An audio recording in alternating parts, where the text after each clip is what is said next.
What's going on, guys? Winter Kills here, and welcome back to another post-commentary duel video. So we've got Synchro Fusionist versus D OCG, much like the last matchup.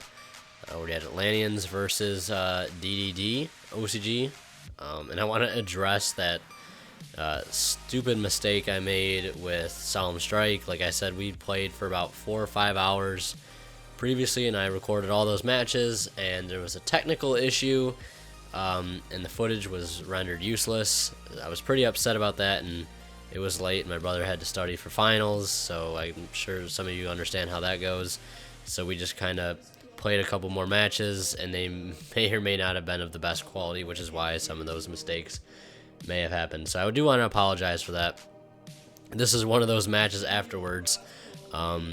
And I had to cut out a lot of thinking time because I was just trying to think and make the best plays and not screw up, because I know people don't like to see that, and people often point it out, which I guess I do enjoy that when they pick it out sometimes when I wouldn't have known otherwise. But when multiple people keep pointing out the same thing that other people have pointed out, it's like, okay, I get it, but it's whatever. As you can see, we've already got a pretty established board going first here. We've got Unizombie and Seraphonite, Librarian, and the Yazi over there. Now, I was stuck thinking on this board for a long time. I didn't want to mainly get rid of the Yazi without having to go into, you know, the Baxia. I wanted to use Yazi for Baxia, but in this case, I needed it to go into an Omega just so I could get it off the field, because I wouldn't have any other plays otherwise. I just had no room to make plays. I needed to get rid of it, and I had to say, you know what, screw the whole play involving Yazi and Baxia. And I figured, since I didn't use any materials that would get banished for the summon of that Trish there, I think I used Norden Seraphonite, or not Norden Seraphonite, Norden something or other in Tatsunoko, I don't know. But the materials for it wouldn't get banished, so I figured if I top deck like a D Synchro, I'd be able to get all the materials back for it at some point if need be. And that's the whole little story behind that. And you're going to see something also unique about this match, the fact that we do not loop his entire hand. Because I may have made a few mistakes. I don't think I did personally. I just think I was kind of given a weird hand, and I kind of set myself up in a weird position where, like I said, I had to make some weird plays, and I soul charge here.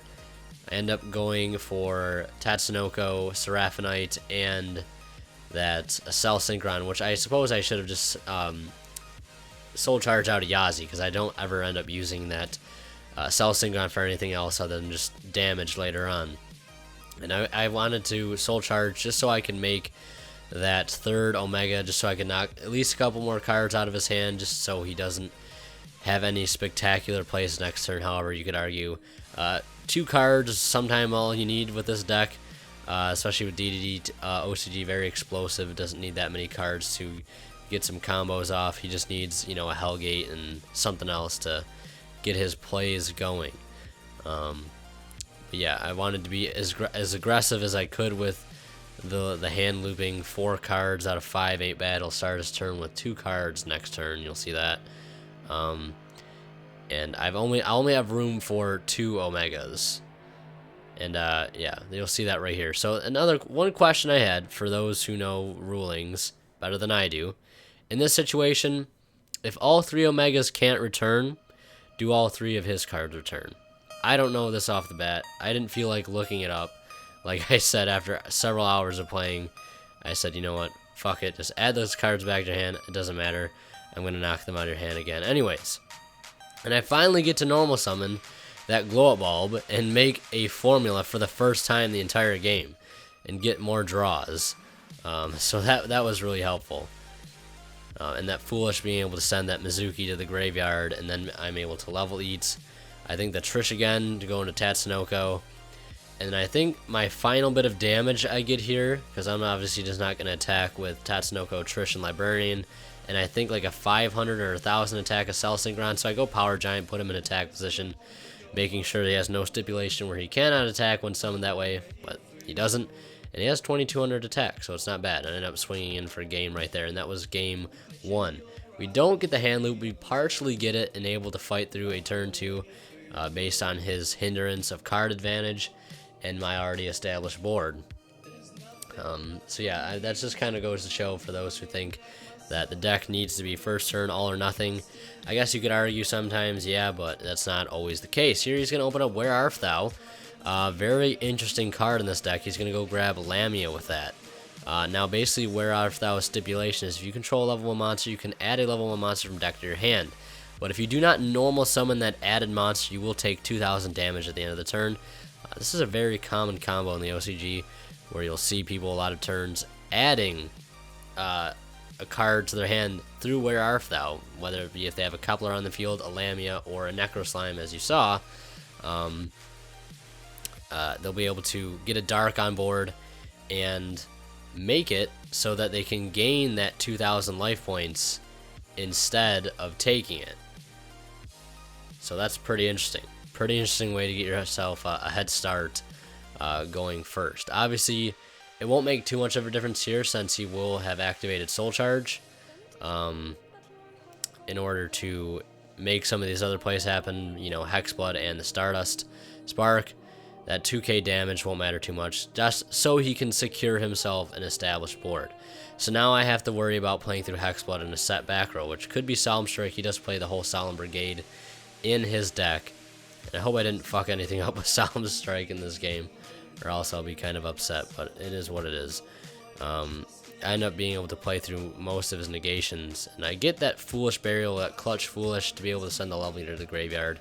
I mean, once you get Love Leader in the grave, the deck opens up a little bit. You're able to be a little more lenient in your play style, just because you can constantly get your draws going with that Love Leader. Love Leader being, I want to say, the heart of the deck. If without Love Leader, the deck is hindered extremely. So if somebody like Nobleman cross outs your fucking Love Leader, you're screwed. Not that they would, I don't know, maybe if you set a Love Leader going first and they cross it out with that spell card and banishes all copies, or one of the cards like that that does something like that. You know, then you'd be kind of screwed. But Soul Charge will get negated, and he has the Twin Twister for my Brilliant Fusion. So I figured, you know what, I'll bait out that Hexblood with this Clutch Soul Charge. But he's not going to be able to negate this Brilliant Fusion. But, you know, he's got fucking Twin Twister for that. So we go into Cell, and I think a Cell and Love Leader go into Charge Warrior. Charge Warrior gets me a draw. I Love Lead off that. And I think that was a Jet Synchron. Come out to discard that Recover for that and Synchro into a Formula. Now we're kind of getting some traction here. We've got an E-Telly. E-Telly can summon out Frankenderp. That's going to be really nice. I'll pay 500 to draw a card. Regardless of what it is, I add it to my hand. I always add a card to my hand with Frankenderp, unless it's a card I know that I can end up searching later. Like through Brilliant Fusion, if I draw into a Trick Clown and I have Brilliant Fusion in my hand, I'm obviously not going to add that to my hand because I want that target to send. But in any other case, I'm definitely just not going to, you know, get rid of a free draw and a free card. I'm going to take it. Desynchro. Coming in pretty clutch there. Be able to remake some stuff. Get some materials out. Charge Warrior back on the field. Obviously not going to get another effect off him. Using it more or less for just extra draw power at this point. Just extra Synchro Summon so I can at least get something off Librarian. Going to bring back that Formula through Norden. Going to Level Lead off that Charge Warrior. We're going to go into a Tatsunoko. And then we're going to go up into, I believe, an Omega right there. Again, getting more and more draws. We're starting to pick up some advantage, all thanks to Level Leader and that E-Telly earlier. Just allowing for plays, and that Instant Fusion came in so clutch. I'm going to pay the 2,000 life points there to go into Recover, Synchro into another Formula, draw into another E-Telly. It's just getting good at this point, and I think that is a level yeah, level 4 Charge Warrior. Gonna use that to synchro up into a Yazi. We'll level 8 that. Go into a Trish, allowing it to be 6, and then the level 2 from the formula 6, 7, 8, 9. I'm gonna have to be able to Trish away some of his cards, mainly allowing you to push through fields turn 2. That's your main way of removal, obviously. I mean, I've seen people side in other cards in the extra deck to be able to play more aggressively turn 2. I don't do that personally. I was thinking about it. I need to look into it more, but not really going to do that yet. I think you just want to be able to Trish as many times as possible. Being able to Trish once, twice, or 3 times in a turn is definitely possible. I'm going to Omega that Kepler out of his hand for the turn. Definitely a clutch Omega right there. It's going to pass back to me. And it's always a nice feeling being able to pass to your opponent and then have them, you know, pass it back to you with this deck. Because sometimes it seems like that will never happen. Like, if you don't open well, you're like, I'm screwed, it's over. That's not always the case. It's kind of a breath of fresh air. Like, oh, I get a normal summon again? Oh, I can activate all these effects that were previously once per turn. You know, I can activate them again. So it's really, really nice. You can kind of take a little bit of a breather here. And now I'm trying to, at this point, now that I know what he's got in his hand, I'm trying to put damage on board. Refusion is going to bring out Norden, and I think that formula, and then I'm going to summon the Doppel Warrior after that. I've been really loving Doppel Warrior lately, by the way. I think it's a great card in the deck. I've been always kind of underestimating it and kind of, you know, not thinking of it as a great card, but there's so many times where you bring out a level leader, you need more levels to make a higher level synchro, and that Doppel Warrior just comes in clutch. And then who can forget the classic Doppel Junk combo that always goes so well with, you know, that little combo, not just counting the uses it has in this deck. The classic Junk, summon out something else, and then you summon out the Doppel on top of that, and then go into Librarian that way, the old school way, back when I used to play Plant Quasar. That was really fun. Yeah, and another thing we were wondering here, I heard somewhere, like, you can't immediately Omega your opponent. Like, they have to, quote-unquote, do something first. At least my friend was telling me that. I don't know how true that is. I'm pretty sure you can just, if it's main phase 1, you can just pick activate Omega effect, banish a card of the hand. I don't know. I might have heard some ruling on that. Like I said, you guys know a lot more about rulings than I do, at least in some cases. But yeah, a little feedback on that would be appreciated. And I hope I didn't fuck anything up, or my brother didn't fuck anything up. Trying our best here, guys. Hope you enjoyed the video. Sincerely hope you did. Hope you enjoyed the commentary. Keeping up with that. And always appreciate your guys' viewership. Thank you so much for, like I said, 1,800 subscribers. We hit that just a day or 2 ago. Again, thank you. If you did not hear me, thank you in the previous video. I'll do that now. Thank you guys so much for that. And I have posted on Twitter every time we reach a new milestone. Post a little thank you note to you guys, because I really do appreciate it, and it does mean a whole lot.